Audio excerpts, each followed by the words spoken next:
Hello nga po pala guys, welcome to Rayboy Training Vlog nga po pala guys. Ito nga po pala yung pinsan ko guys, si Kung Kahilig. Saka yung pamangkin ko po si Ronel Kahilig. Meron po kasing mali yung technique namin ni Kung nung nakaraan. Para sa amin po, mas maganda po itong technique nito siguro. Para sa amin na po guys. Pero kung magustuhan nyo po guys, pwede nyo rin pong gawin. Ito na po guys, gagawin po namin guys. Basic lang po namin guys kasi masakit yung pagkalinaksan. Hindi pwedeng ibagsak. Pero pwede naman po ibagsak pero hindi namin gagawin guys kasi masigit po espasyo ng bahay namin. Hawak na ko nga. Ulitin mo nga ako, ulitin pagkakawak ko. Hawak ako. Ito pong gagawin natin guys. Ngayon po guys, itong gagawin natin guys. Inakat ko na yung dalawang kamay ko kagad guys para hindi mabali po yung leg ko guys. Lapitan ako. Ito po yung gagawin ko guys para hindi mabali niya yung leg ko, hindi niya tumapilitin. Ngayon guys, ang gagawin ko po guys, pag-angat ko dito guys, itong isang kamay ko guys. Tapos ito guys, ito diretso lang po ito guys. Ito po yung guys, yung isang kamay natin, yung kanan natin kung kanan tayo. Ito guys, galing likod po guys, hahata, ipupush mo siya papasok. Papasok po guys. Tapos ngayon ang gagawin po guys, ipupush mo siya, papasok na yan guys, hahatakin mo siya guys. Pero nakasama na po ito guys ha. Ito pong dalawang kamay na ito guys, ito na yung gagawin natin pagpigil sa pagkakasakal tsaka pagbali. Ito po guys ang gagawin, ganyan po.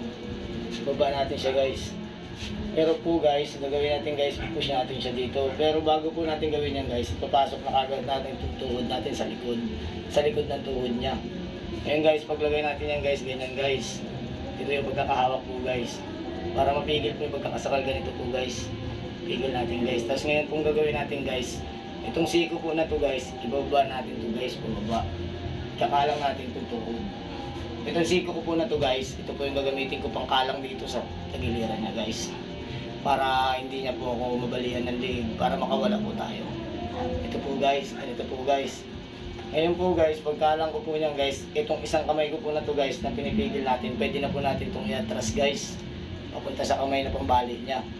Para yung pagkakataon na po tayo mabali yung kamay niya, ganito po guys. Ito guys, yung gawin natin guys.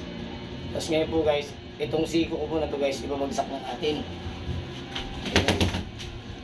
Ito po gagawin natin guys para mas mabilis guys. Basic lang natin guys. Kasi masakit po guys eh. Kawawa naman yung pinsan ko eh. Ganun po guys, para mas mabilis. Mabilis natin doon. Ito po guys. Ito. Atak push po. Tapos dito sa likod. Itong dalawang kamay baba kagad guys. Tapos itong isang kamay dito. Ito guys, dito po guys. Kahit sa personal po guys, kaya-kayang gawin kung pwede nyo subukan, ganun. Pero hindi naman po sa inuutusan kayo guys. Pwede nyo rin naman pong gawin sa, halimbawa may kasama po kayo guys, pwede nyo gawin yung guys. Pahawak po kayo guys, tapos gawin nyo para kung sa tingin nyo pong tama na makawala po kayo. Ayun lang po guys, maraming salamat po. Shoutout po pala sa lahat.